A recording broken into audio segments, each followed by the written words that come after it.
এই ঢেকি শাক কোথা থেকে নিয়ে আসছো? ঢেকি শাক তো ওই যে আলানে পালানে হয়, ওই আলানে পালানের থেকে আনছি। তারে আবার পরিজুত করে এখন রান্না করতে লাগবো। আর এই পাঁচ শাক ওই যে রাস্তায় বেচতে ছিল, বর্দি কিনা নিয়ে এলো। এগুলা সব বর্দি রান্না করবো।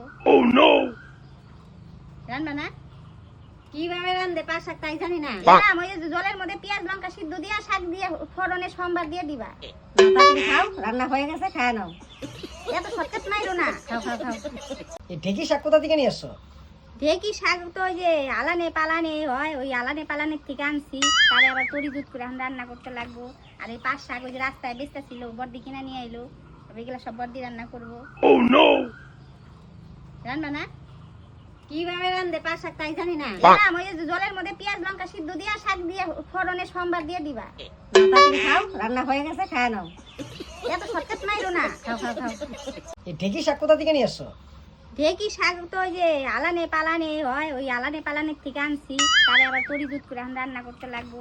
আর এই পাঁচ শাক ওই যে রাস্তায় বেচতে ছিল, বর্দি কিনা নিয়ে এলো। এগুলা সব বর্দি রান্না করবো। রান্না না কিভাবে রান্ধে পাঁচ শাক তাই জানি না। দিলাম ওই যে জলের মধ্যে পেঁয়াজ লঙ্কা সিদ্ধ দিয়া শাক দিয়ে ফোড়নে সম্বার দিয়ে দিবা। তাড়াতাড়ি খাও, রান্না হয়ে গেছে, খায় নাও। এত শর্টকাট মাইরো না। খাও খাও খাও।